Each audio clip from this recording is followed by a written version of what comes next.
دنیا میں رمضان کا آغاز کیسے ہوا؟ پہلا رمضان، ایک حیرت انگیز داستان۔ بسم اللہ الرحمن الرحیم۔ السلام علیکم ناظرین۔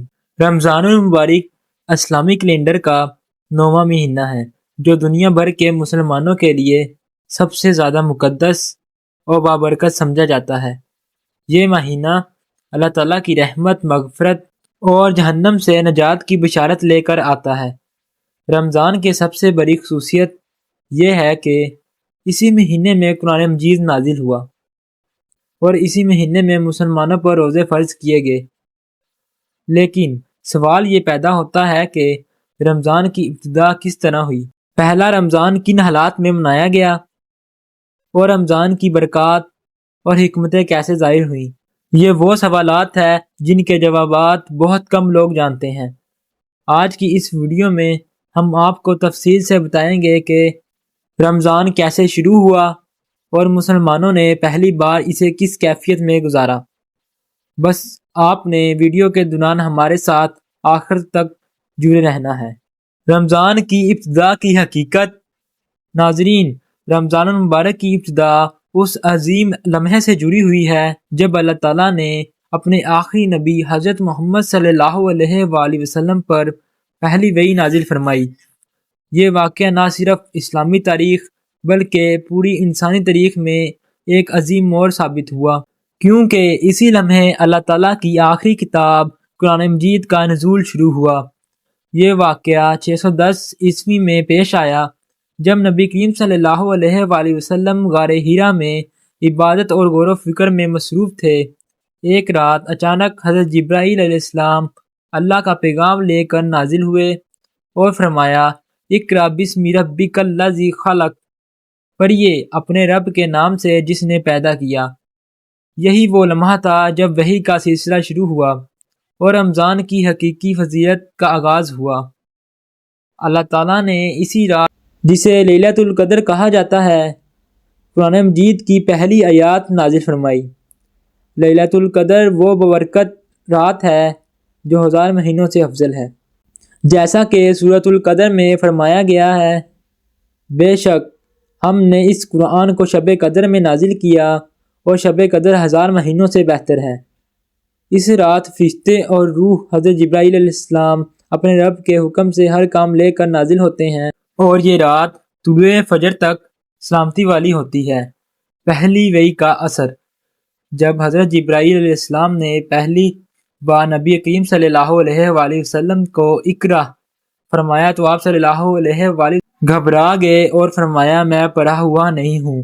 حضرت جبرائیل علیہ السلام نے آپ صلی اللہ علیہ وآلہ وسلم کو 3 مرتبہ سینے سے لگایا اور یہی آیات دہرائیں۔ وحی کے اس عظیم تجربے کے بعد نبی کریم صلی اللہ علیہ وآلہ وسلم گھر تشریف لائے اور حضرت خدیجہ رضی اللہ تعالیٰ عنہ سے فرمایا، مجھے کمبل اوڑھا دو، مجھے کمبل اوڑھا دو۔ حضرت خدیجہ رضی اللہ تعالیٰ عنہ نے آپ صلی اللہ علیہ وآلہ وسلم کو تسلی دی اور فرمایا، اللہ کی قسم، اللہ آپ کو کبھی ضائع نہیں کرے گا۔ آپ صلہ رحمی کرتے ہیں، سچ بولتے ہیں، کمزوروں کا بوجھ اٹھاتے ہیں اور حق کا ساتھ دیتے ہیں۔ قرآن اور رمضان کا گہرا تعلق۔ قرآن مجید 23 برس کے عرصے میں مکمل نازل ہوا، مگر رمضان کو خاص اسی لیے بنایا گیا کہ اس مہینے میں انسانیت کو ہدایت کا نور عطا ہوا۔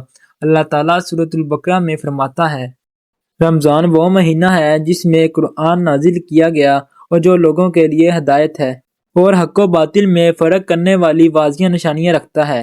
اسی لیے نبی کریم رمضان میں قرآن کی تلاوت پر خاص توجہ دیتے تھے اور حضرت جبرائیل علیہ السلام ہر سال رمضان میں آپ صلی اللہ علیہ وآلہ وسلم کے ساتھ قرآن کا دور مکمل کرتے تھے۔ روزے کب فرض ہوئے؟ یہ بات یاد رکھنی چاہیے کہ قرآن کے نزول کے وقت روزے فرض نہیں ہوئے تھے۔ روزے ہجرت کے بعد سن 2 ہجری میں مدینہ منورہ میں فرض کیے گئے۔ اللہ تعالیٰ نے فرمایا، اے ایمان والو، تم پر روزے فرض کیے گئے ہیں جیسے تم سے پہلے لوگوں پر فرض کیے گئے تھے تاکہ تم تقوی اختیار کرو۔ یہ آیت واضح کرتی ہے کہ روزے کا مقصد صرف بھوکا رہنا نہیں بلکہ تقوی، صبر اور روحانی پاکیزگی حاصل کرنا ہے۔ پہلا رمضان اور جنگ بدر۔ پہلا رمضان مسلمانوں کے لیے انتہائی آزمائش کا وقت تھا۔ اسی رمضان میں 17 رمضان 2 ہجری کو جنگ بدر پیش آئی۔ مسلمان صرف 313 تھے جبکہ کفار مکہ 1000 سے زائد۔ وسائل کی کمی، بھوک پیاس اور روزے کی حالت کے باوجود مسلمانوں نے صبر و ایمان کے ساتھ مقابلہ کیا اور اللہ تعالیٰ نے فرشتوں کے ذریعے ان کی مدد فرمائی، جس کے نتیجے میں مسلمانوں کو عظیم فتح نصیب ہوئی۔ یہ ثابت ہو گیا کہ رمضان صرف عبادت کا نہیں بلکہ قربانی، صبر اور جدوجہد کا مہینہ بھی ہے۔ پہلے رمضان کی سادگی۔ پہلے رمضان میں نہ دعوتیں تھیں، نہ پرتکلف افطاریاں۔ افطار کھجور، پانی یا دودھ سے کیا جاتا تھا۔ ابتدا میں ایک سخت حکم تھا کہ اگر افطار کے بعد سو جائیں تو سحری کی اجازت نہ ہوتی، مگر بعد میں اللہ تعالیٰ نے آسانی فرما دی۔ رمضان کا اصل پیغام۔ نبی کریم صلی اللہ علیہ وآلہ وسلم نے فرمایا، روزہ صرف کھانے پینے سے رکنے کا نام نہیں ہے بلکہ بری باتوں اور برے اخلاق سے رکنے کا نام ہے۔ پہلا رمضان ہمیں یہ سبق دیتا ہے کہ اگر انسان اللہ پر بھروسہ رکھے، صبر کرے اور اس کے احکامات پر عمل کرے تو کامیابی ضرور ملتی ہے۔